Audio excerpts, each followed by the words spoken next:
नमस्कार साथियों, ये कहानी है एक बिकते हुए लोकतंत्र की। जो आज का डेमोक्रेसी है, लोकतंत्र है, इसमें बहुत कुछ बदल गया है, बहुत कुछ परिवर्तन हो गया है। तो कैसा परिवर्तन हुआ है, क्या क्या परिवर्तन हुआ है, ये कहानी पूरी तरह समझा देगी आपको। तो कहानी सुनिए।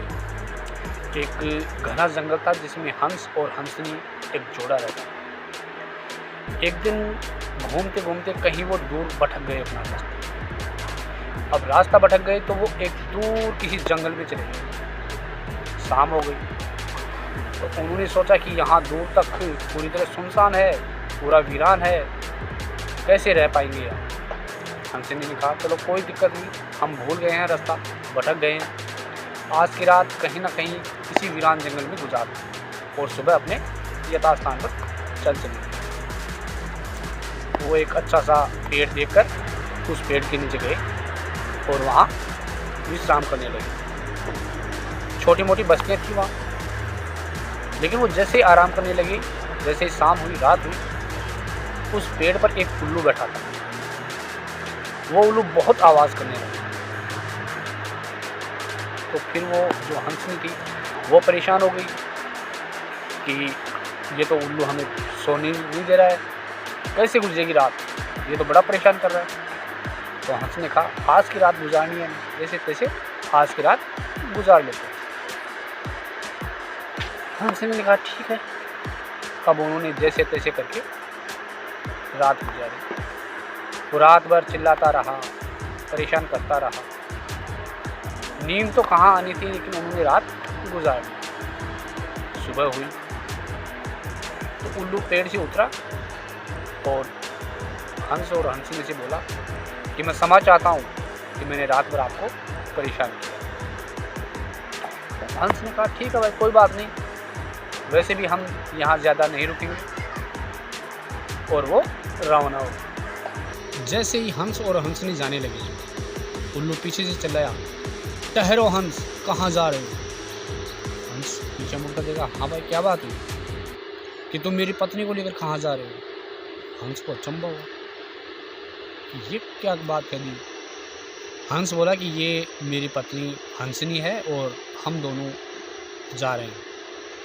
फिर उन्होंने कहा कि नहीं, तुम नहीं जा सकते, ये मेरी पत्नी है। और उनमें बहस हो गई। जब तू मैं ज़्यादा होने लगी तो उन्होंने कहा कि ठहरो, यहाँ आसपास में बहुत ज़्यादा इलाका है, गांव भी है, और मैं उन लोगों को बुलाऊंगा और न्याय कराऊंगा कि कौन सही है और कौन गलत। जैसा कि मैं जानता हूँ कि मैं इस गांव का हूँ और मैं ही सही हूँ। हंस ने कहा ठीक है, अगर यहाँ न्याय होता है तो आप बेशक पंचों को बुलाइए। तो पंचों को बुलाया गया। सभी जो थे वहाँ के, कई जानवरों को बुलाया गया, सभी आए।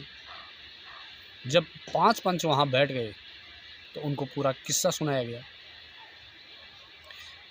फिर उल्लू बोला कि देखिए ये मेरी पत्नी है और ये हंस रात को आया था और ये सुबह मेरी पत्नी को ले जा रहा है, आप इंसाफ कीजिए। तो जो 5 पंच थे और जो लोग थे, उन्होंने कुछ देर सोचा, फिर कहा कि देखो भाई, ये जो हंसनी है ये सच में उल्लू की पत्नी है, और हंस तुम अगर ऐसा दोष लगा रहे हो, ये दोष लगा रहे हो कि ये तुम्हारी पत्नी है, तो तुम्हें इसकी सज़ा भुगतनी पड़ेगी। तुम हमारे इलाके में नहीं रह सकते, तुम्हें ये गांव छोड़ना पड़ेगा और आज ही छोड़ना पड़ेगा। हंस को बेचारे को पसीना आ गया, ये कैसी मुसीबत आ गई। आखिर पंचों का निर्णय था, वो ज़्यादा बहस भी नहीं कर सकता था। हंस अपनी नीची गर्दन करके वापस रवाना हो गया। कुछ दूर चला, तभी उल्लू ने फिर आवाज़ दी ठहरो हंस, कहाँ जा रहे हो, इधर आओ। उसने कहा कि भाई तुम मेरी पत्नी को ले चुके हो, अब क्या करोगे। उल्लू बोला आओ मेरी बात सुनो। जब हंस उल्लू के पास गया तब उल्लू ने समझाया, ये जो पूरी प्रजा देख रहे हो, ये जो पंच देख रहे हो, ये लोकतंत्र है। और ये जो 5 पंच हैं ये जज हैं। और जैसा कि हंस तुम देख चुके हो, यहाँ का निर्णय यहाँ के पंचों ने लिया है। अब ये लोकतंत्र और पंच जो बनाए हैं प्रतिनिधि, ये पंच कैसे हैं? ये हंसनी तुम्हारी ही पत्नी है और तुम्हारी ही रहेगी। लेकिन मैं तुम्हें ये दर्शाना चाहता हूँ, ये बताना चाहता हूँ कि लोकतंत्र बिक चुका है। ये जो पंच हैं ये बिक चुके हैं। मेरे वर्चस्व को देखकर मैं यहीं रहता हूँ, यहाँ चिल्लाता रहता हूँ, तो इनको थोड़ा भय रहता है मुझसे। तो इस वजह से ये पूरी तरह बिक चुका है।